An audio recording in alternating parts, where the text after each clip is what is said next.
Just our second game. One of the things you realize in college athletics, especially this time of year, teams that have junior and senior dominated teams, they upset a lot of teams regardless of their conference. So for us, it's our second game, but we also realize as we're developing our identity and establishing our rotation and getting our kids comfortable in this system, that these teams we're playing, people say, well, you're playing a team that you should beat. Probably so. But we're also playing a team that can beat us. The strength of our team is our depth. You could say the strength of our team is our team. We don't depend on one guy or two guys. Our 2-point guards, Ronnie Johnson and Galen Robinson, have been solid. Our wings, Damian Dotson, LaRon Barnes, Rob Gray, have been solid.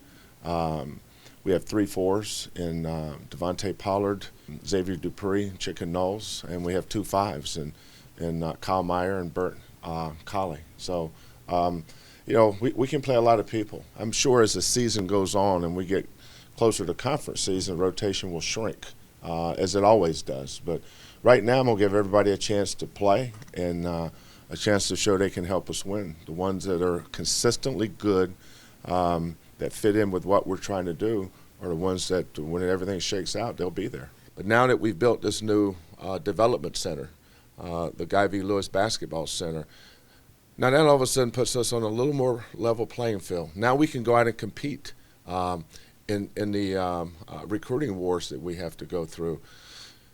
But the caveat, the crown jewel, is Hofheinz.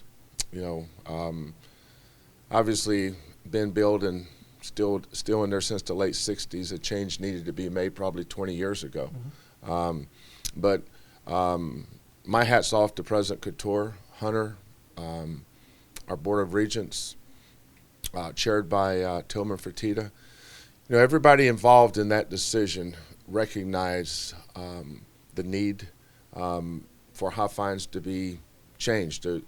There was a huge discussion this time last year. Do we want to blow it up and start over, or do we want to renovate it? So we had three different options on the renovation, and of course I just like the location. The problem was with blowing something up and starting over. It could be 2 years or it could be 5 years.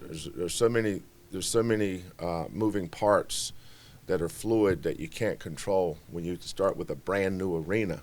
And I said let's do the prudent thing. Let's change it, make it better, but leave it where it is. Hofheinz has a lot of great history. A lot of great players come through there, a lot of great coaches, a lot of great memories in that building that can attribute it to the past here in Houston basketball. It has a proud tradition, but what we're doing now makes, I think, Houston one of the best basketball. When this gets completed, I think we'll be on a level playing field with anybody in our conference.